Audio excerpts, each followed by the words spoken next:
Bismillahirrahmanirrahim. Assalamualaikum warahmatullahi wabarakatuh.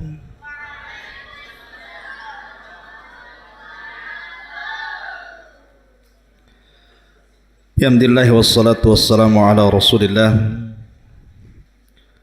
wa ala alihi wa sahbihi wa mawalah wa la hawla wa la quwata illa billahi wa ba'du. Hadirin dan hadirat, santri ikhwan dan akhwat yang dimuliakan Allah Subhanahu wa taala.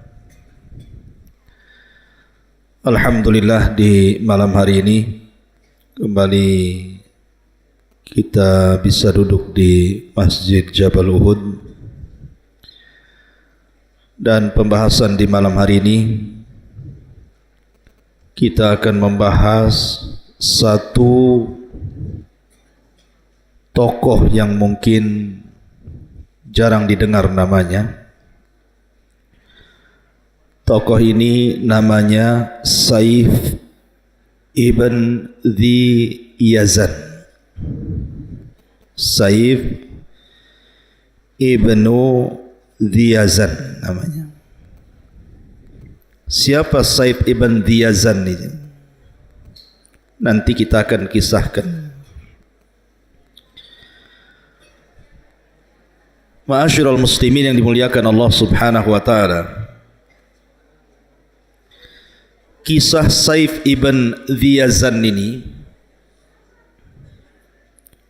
adalah kisah yang banyak dicatat dalam sejarah-sejarah Arab. Karena Saif ibn Dhi Yazan ini adalah raja yang terakhir yang memimpin Yaman dari keturunan Himyar dari kerajaan Sabah. Ma'ruf, kerajaan Sabah dulu dipimpin oleh seorang ratu namanya Balqis. Lah raja yang terakhir itu namanya Saif ibn Dhi Yazan. Inilah tokoh yang kita akan kisahkan di malam hari ini. Ma'asyiral muslimin yang dimuliakan Allah Subhanahu wa taala. Ketika antum semua membaca surat Al-Buruj, maka dalam surah Al-Buruj itu ada satu kisah yang disebut dengan Ashab Al-Ukhdud, Ashabul Ukhdud. Dan Ashabul Ukhdud itu terjadi di beberapa tempat, di beberapa negara. Pertama terjadi di Irak di zaman Nabi Allah Ibrahim alaihi salatu wassalam. Yang kedua terjadi di Mesir di zaman Fir'aun laknatullah alaihi. Kemudian yang ketiga terjadi di Persia, Iran, dan yang terakhir terjadi di Yaman. Itulah kisah Ashabul Ukhdud ini. Ashabul Ukhdud itu artinya orang-orang yang membuat parit api, kemudian memasukkan orang-orang yang beriman dibakar hidup-hidup di situ. Disebut Ashab Al-Ukhdud namanya. Pertama di Irak. Korbannya siapa? Nabiullah Ibrahim alaihi salatu wassalam. Dimasukkan ke dalam api oleh Namrud, Raja Babil. Kemudian yang kedua di Mesir. Korbannya siapa? Seorang wanita tukang sisir putri Fir'aun. Namanya Masyitah ibnatu Fir'aun. Digoreng hidup-hidup di atas tungku api karena beriman kepada syariat Musa alaihi salam. Kemudian yang ketiga di Persia, ada seorang raja yang menikahi mahramnya dan masyarakatnya tidak setuju. Kemudian siapapun yang tidak setuju dengan pernikahannya maka akan dibakar hidup-hidup. Kemudian terakhir yang kita akan kisahkan di sini, di Yaman. Jadi di Yaman itu ada seorang raja namanya Dzu Nuwas.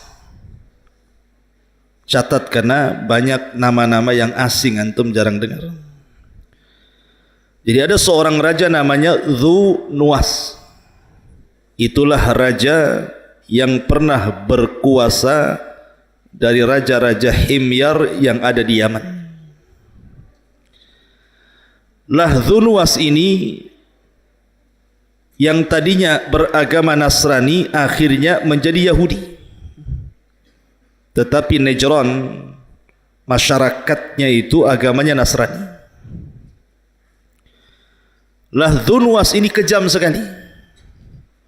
Siapapun yang tidak menurut perintah dia, tidak masuk ke agama Yahudi, maka akan dibakar hidup-hidup.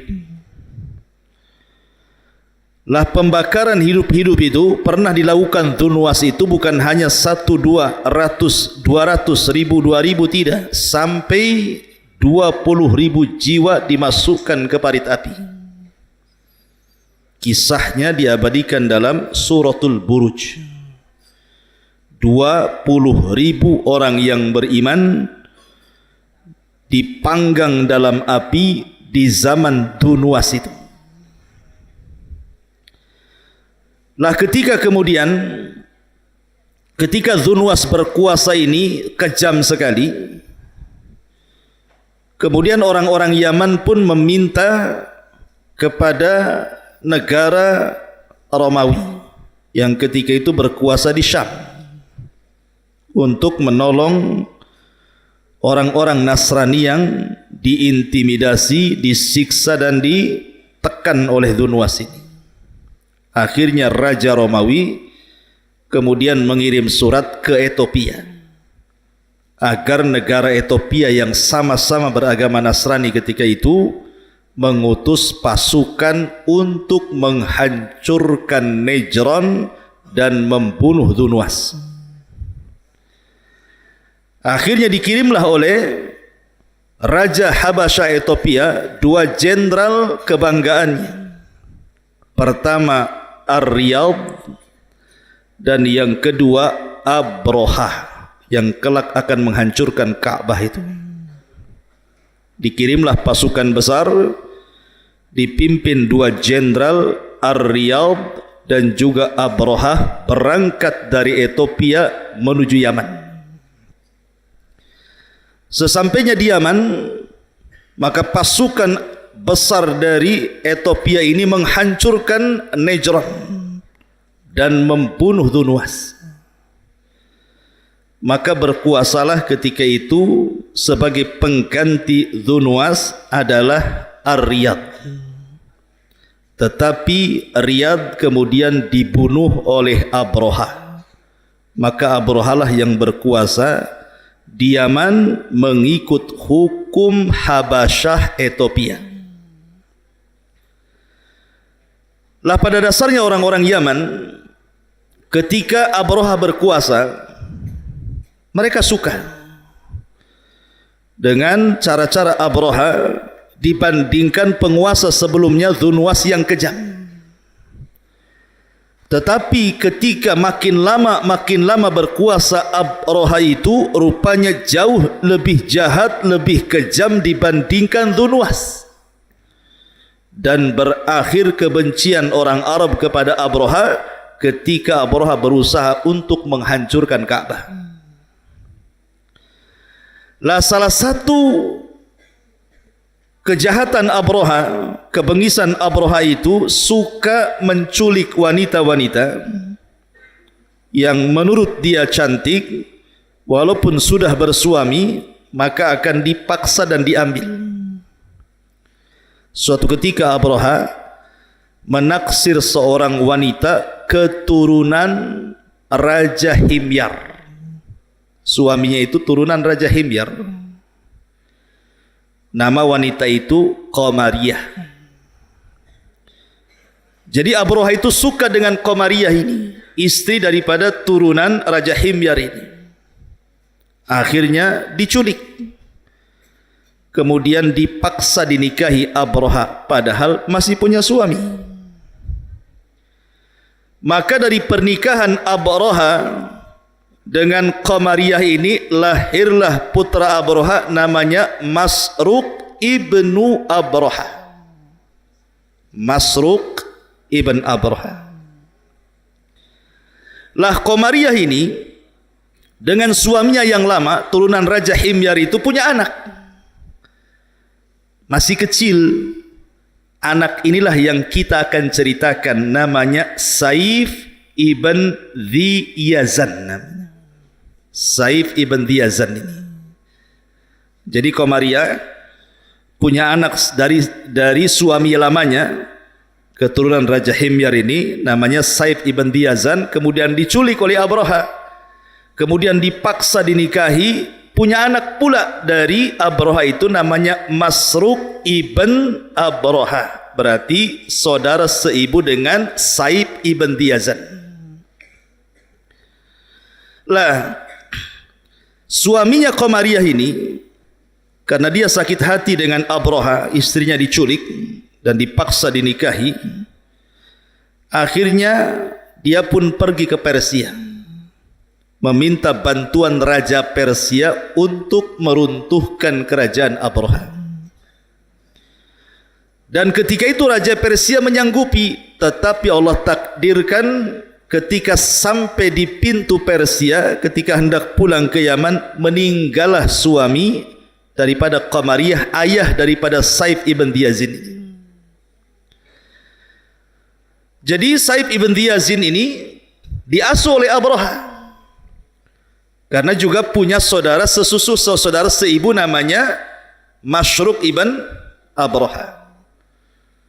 Dan juga punya anak lagi namanya Maksun. Jadi dua anaknya. Pertama Maksun ibn Abroha, yang kedua Masruq ibn Abroha. Lah ketika Abroha membuat gereja yang sangat besar untuk mengalihkan orang-orang Arab supaya jangan haji ke Ka'bah dan diputarkan ke gerejanya, maka orang-orang Bani Kinanah dari Arab marah. Akhirnya kemudian menghinakan tempat ibadahnya Abroha tersebut. Marahlah Abroha. Maka Abroha pun mengirim pasukan besar dengan gajah-gajahnya yang diambil dari Ethiopia. Sebenarnya gajahnya tidak banyak, hanya ada yang mengatakan 4 gajah, ada yang mengatakan 8 gajah, ada yang mengatakan 12 gajah. Yang jelas gajah itu tidak pernah dilihat oleh orang Arab. Aneh gitu kan, ngelihat gajah, karena nggak pernah ngelihat gajah masalahnya. Berangkatlah Abroha dengan pasukan dan gajah-gajahnya menuju Mekah. Tetapi Allah Subhanahu wa ta'ala takdirkan Ka'bah tidak bisa dihinakan manusia, karena Ka'bah itu punya Rabb sendiri yang menjaganya. Maka terjadilah peristiwa yang diabadikan dalam Al-Quran, alam tara kaifa fa'ala rabbuka bi ashabil fil alam yaj'al kaidahum fi tadlil wa arsala alaihim tayran ababil tarmihim bihi jaratin min sijil faja'alahum ka'asfi ma'kul. Turun suratul Fil menceritakan kisah Abroha ini. Singkat cerita, maka Abroha pun diserang oleh burung ababil, sempat diselamatkan dan dibawa ke Son'a, tetapi kemudian usianya tidak lama meninggal. Maka tahta kekuasaan Abroha di Yaman kemudian jatuh ke tangan putranya namanya Maksun ibn Abroha. Tapi Maksun ibn Abroha tidak lama usianya, 2 tahun dia berkuasa, meninggal. Kemudian tahta itu jatuh ke tangan adiknya namanya Masruq ibn Abroha. Masruq ibn Abroha. Lah Masruq ibn Abraha sekali lagi dengan Saif ibn Yazin itu kan satu ibu, beda bapak gitu ya. Sementara Saif ibn Yazin ini dirahasiakan oleh ibunya siapa ayahnya. Jadi dari kecil ini Saif ini disangkanya dia anak Abraha. Jadi ketika sudah sama-sama dewasa, berselisihlah antara Masruq dengan Saif ibn Yazin ini. Tiba-tiba kemudian Masruq mencela Saif dan mencela ayahnya. Jadi Saif ini berpikir, sementara ini dikiranya dia orang Ethiopia, turunan Ethiopia, rupanya bukan. Mengadulah dia kepada ibunya dan bertanya, sebenarnya saya itu anak siapa? Maka ibunya bercerita bahwa kamu itu anak dari seorang raja turunan Himyar ibn Saba yang kekuasaannya direbut oleh Abraha dan ibumu diperbudak oleh dia. Dari situlah Saif dendam dengan orang-orang Ethiopia. Akhirnya kemudian Saif ibn Yazan ini kemudian punya rencana untuk mengusir orang-orang Ethiopia dari Yaman dan ingin membunuh Masruq ibn Abraha ini. Berangkatlah dia ke Syam meminta bantuan kepada Raja Romawi agar mengambil alih kembali kekuasaan ayahnya yang diambil orang-orang Ethiopia oleh Abraha dan turunannya. Tapi sayang orang-orang Romawi, kerajaan Romawi tidak mau. Kenapa? Karena antara Ethiopia dengan Romawi itu dari segi keyakinan sama-sama Nasrani. Tidak mau. Kecewalah siapa? Saif ibn Yazan ini. Karena kecewa akhirnya, kemudian dia pun berusaha mencari cara. Terpikirlah dia punya teman namanya Nu'man ibn Munzir, salah satu tokoh dari tokoh-tokoh Himyar juga yang ada di Irak. Berangkat dia ke Irak, kemudian berdiskusi dengan Nu'man ibn Munzir soal kekuasaan yang ada di Yaman. Kata Nu'man ibn Munzir, sebaiknya kamu minta bantuan ke Persia. Saya setiap setahun sekali biasanya berniaga ke sana, ke Iran, ke Persia. Nanti pada waktunya kita sama-sama berangkat, kita minta bantuan Persia. Akhirnya pada waktu yang ditentukan, Saif ibn Yazan dengan Nu'man ibn Munzir, ini sama-sama putra penguasa Himyar, kemudian berangkat ke Persia. Datanglah ke Raja Persia ketika itu, Kisra. Awalnya Raja Persia tidak mau nolong. Buat apa ngirim pasukan ke Yaman? Yaman gak ada apa-apanya, rugi saja. Tetapi karena Raja Persia ini menghargai Saif ibn Yazan karena dia adalah anak turunan Raja besar Yaman, maka Raja Persia hanya memberikan hadiah berupa perhiasan-perhiasan dan uang yang banyak. Pulanglah Saif ibn Yazan ini membawa hadiah dari Raja Persia, tapi di tengah jalan hadiah itu dibagi-bagikan kepada fuqara dan juga masakin. Jadi ketahuan sama pasukannya Persia ini, dilaporkan ke raja. Marah raja itu, kok dikasih hadiah malah dibagi-bagikan kepada orang-orang miskin. Akhirnya ditangkap, kemudian dihadapkan ke raja. Raja bertanya, kamu tidak menghargai hadiahku, harusnya kau bawa hadiah itu ke Yaman, kenapa kau bagi-bagikan di sini? Kata Saif ibn Yazan, tujuanku ke Persia ini bukan ingin dapat hadiah. Tujuanku ini supaya engkau mengirim pasukan, membawa pasukan ke Yaman, usir orang-orang Ethiopia, nanti kau yang berkuasa di sana. Akhirnya kemudian Raja Persia ini berpikir, ya sudah kalau begitu satu malam kau menginap di sini. Maka Saif ibn Yazan pun menginap di istana Kisra Persia itu. Lah akhirnya kemudian Raja Persia ini pun berdiskusi dengan para menterinya, para wazirnya, para mustasyarnya, kemudian berdiskusi apakah kita tolong atau tidak. Rupanya salah satu mustasyirnya ini, penasihat raja, punya ide. Bagaimana kalau seandainya kita kirim pasukan, tapi jangan pasukan inti. Kita kan ada penjara, Di penjara itu kan banyak orang jahat.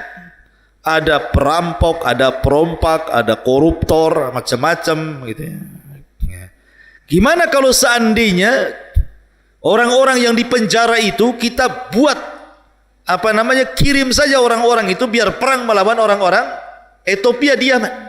Kalau seandainya kita menang, berarti Yaman di bawah kekuasaan Persia. Kalau kalah pun tidak rugi, karena yang mati orang-orang jahat. Akhirnya raja pun setuju. Kemudian dikeluarkanlah tawanan-tawanan yang ada di penjara itu. Kemudian raja memilih satu orang pemimpin yang sangat cerdas, yang namanya Wahraz namanya.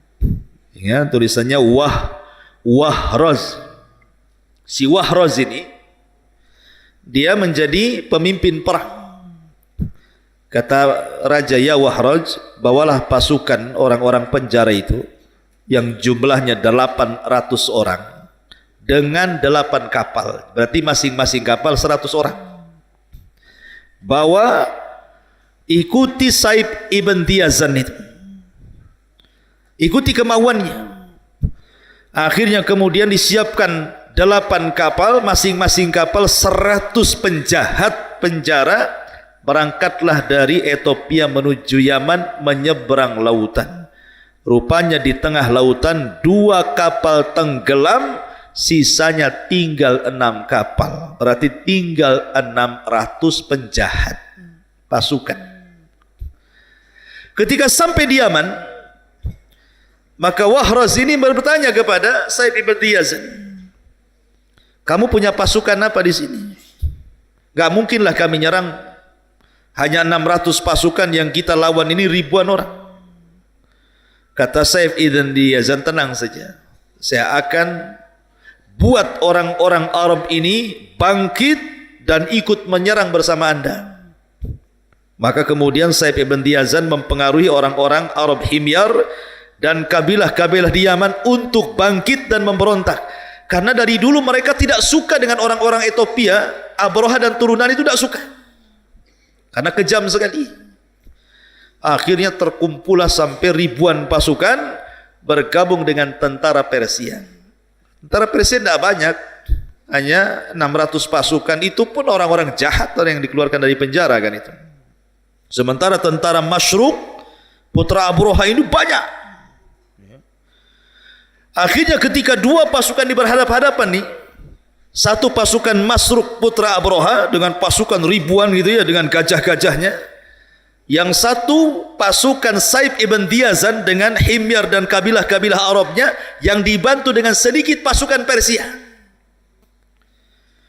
Akhirnya Wahraz pun kemudian dalam peperangan itu berhasil membunuh Masruk ibn Abroha.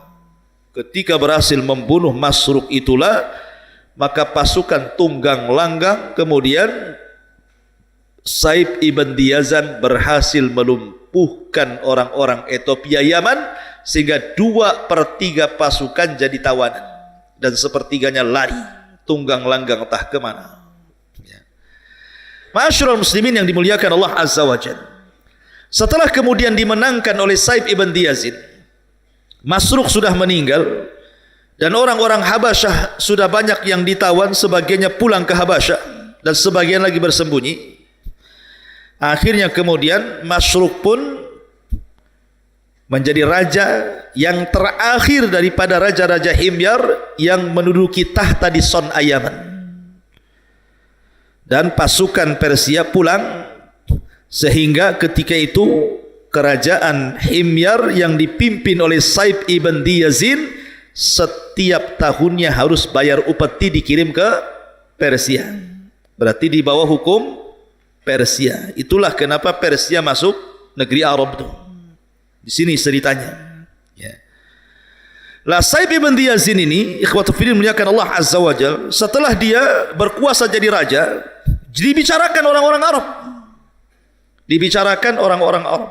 Dan orang Arab senang karena bisa mengusir penjajah dari tanah mereka kembali ke Ethiopia. Lah salah satu yang datang dari pembesar-pembesar kabilah Arab untuk mengucapkan selamat dengan terpilihnya Raja Saif ibn Yazid ini adalah kakeknya Nabi SAW, namanya Abdul Muttalib. Ya. Jadi Abdul Muttalib datang dari Haram menuju Son'a Yaman untuk mengucapkan selamat atas terpilihnya Saif ibn Yazid menjadi Raja Himyar terakhir dan menguasai Yaman dan mengusir para penjajah Akhbas, orang-orang Habasyi Ethiopia, pulang lagi ke Habasyah. Dalam percakapan Abdul Muttalib dengan Saif ibn Yazid ini, karena Saif ibn Yazid ini, ikhwan, cerdas orangnya. Dia punya pengetahuan, suka baca. Lah, dia punya ramalan. Jadi suatu ketika dia berjumpa dengan Abdul Muttalib, dia terkesan dengan Abdul Muttalib. Jadi dia pun meminta dengan Abdul Muttalib untuk duduk berdua dan membicarakan empat mata. Maka kemudian Abdul Muttalib pun berdialog dengan Saif ibn Yazid hanya berdua saja. Kata Saif, ini rahasia, hanya aku yang tahu, katanya. Kemudian kata Saif ibn Yazid, ya Abdul Muttalib, wahai Abdul Muttalib, sesungguhnya sebentar lagi akan lahir seorang yang akan memimpin Arab. Dia terlahir yatim, namanya Muhammad. Bapaknya meninggal, diasuh kakeknya 2 tahun. Kemudian kakeknya akan meninggal dan akan diasuh pamannya. Dan dia akan menguasai bangsa Arab, bahkan menguasai dunia. Dan saya lihat itu ada pada turunan. Kata Abdul Muttalib, gak benar ini, katanya. Tetapi Saif ibn Yazid dengan yakin bahwa itu ada pada turunan Abdul Muttalib. Kemudian Saif ibn Yazid mengatakan kepada Abdul Muttalib, saya wasiatkan kepadamu, kalau dia sudah lahir, jaga dia, jangan sampai diketahui orang-orang Yahudi. Kalau seandainya orang-orang Yahudi tahu anak ini akan jadi penguasa Arab dan penguasa dunia, pasti mereka akan membunuhnya. Jadi diwanti-wanti sama Saif ibn Yazid ini Abdul Muttalib ini. Lah, ma'asyiral muslimin yang dimuliakan Allah Azza wa Jalla, Allah takdirkan kemudian Saif ibn Yazid ini dibunuh secara ightial itu pengecut oleh orang-orang Habasyah yang dendam dengan Saif. Jadi ada beberapa orang yang memang menginginkan membunuh Saif ibn Yazid ini dan berhasil. Akhirnya Saif ibn Yazid pun kemudian meninggal dunia di tangan musuh-musuhnya dari kalangan Ahbas, kalangan orang-orang Habasyah Ethiopia. Akhirnya kemudian tidak ada lagi penerus kerajaan Himyar di Yaman Son'a. Dan ketika itu lahirlah Rasul kita Muhammad sallallahu alaihi wasallam. Dan dakwahnya sampai ke negeri Yaman persis seperti yang diisyaratkan oleh Saif ibn Yazid. Akhirnya Nabi sallallahu alaihi wasallam menjadi penguasa Arab, menguasai Yathrib, menguasai Mekah, menguasai Madinah, menguasai suku-suku, sampai akhirnya ajarannya sampai ke Yaman, sampai ke Persia, sampai ke Romawi, bahkan sampai ke Jabal Uhud. Ya, sampai ke sini. Ya. Karena kita umat Nabi sallallahu alaihi wasallam. Itulah kisah tentang Saif ibn Yazid. Mungkin antum baru dengar kisahnya. Ini kisah masyhur. Tetapi di antara kisah Saif ibn Yazid ini ada kisah khurafatnya. Kalau ini kan kisah yang faktanya yang dicatat oleh ahli sejarah. Ada kisah khurafatnya. Apa kisah khurafatnya? Bahwa ibunya Saif ibn Yazid namanya Qamariyah yang saya jelaskan itu bukan manusia katanya, tetapi jelmaan daripada jin. Jadi ibunya itu seorang jin menjelma manusia, kemudian punya anak namanya Saif ibn Yazid. Sehingga Saif ibn Yazid ini separuh manusia, separuh jin katanya. Tetapi ini kan khurafat. Kisah khurafat, tidak perlu dibenarkan. Ya.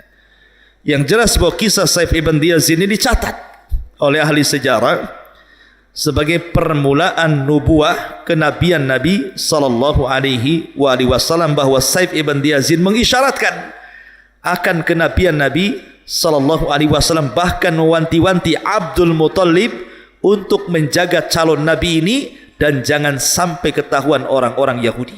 Itu sebelum wafatnya Saif ibn Yazid, seorang raja dari raja-raja Himyar yang terakhir menguasai Yaman. Kerajaannya di Son'a Yaman sana.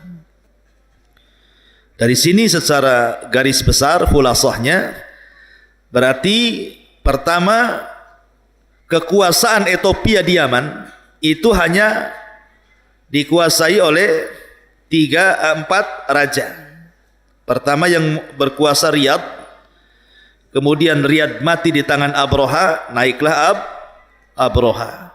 Kemudian Abroha meninggal karena dikutuk dan diazab oleh Allah dengan burung ababil.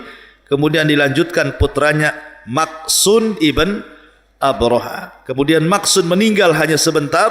Kemudian tahtanya jatuh kepada Masruq ibn Abroha. Dan Masruq ibn Abroha dibunuh oleh tentara Saif ibn Yazid. Dari sinilah tidak ada lagi Ethiopia di Yaman. Semua hengkang ke mana? Balik ke Ethiopia. Sehingga Yaman berkuasa di bawah hukum Persia. Makanya di zaman itu, karena Yaman itu Arab, gitu ya, di bawah hukum Persia, sehingga di zaman Nabi SAW, apabila Nabi SAW hijrah dari Mekah ke Madinah, Nabi itu melihat para sahabat orang-orang Ansor. Orang Ansor itu kan turunan Yaman, Khazraj dan Aus. Jadi mereka masih terpengaruh budaya Persia. Terkadang mereka melakukan ulang tahun yang gak jelas dari Persia itu. Lah ketika Nabi melihat ulang tahun aneh-aneh para sahabat ketika hijrah dari Mekah ke Madinah, ada perayaan-perayaan tertentu, maka Nabi SAW merubah perayaan-perayaan itu dengan mengatakan, innallaha qad abdalakum bi khairi minhuma idul fitri wa idul adha. Allah sudah ganti perayaan kalian dengan perayaan yang jauh lebih baik, maksudnya idul fitri dan idul adha. Itulah perayaan Islam. Dari sini menunjukkan bahwa budaya Persia masih ada. Tetapi lihatlah bagaimana negeri Arab, negeri Yaman pernah dikuasai oleh beberapa negara, salah satunya ya Ethiopia, kemudian terakhir Persia.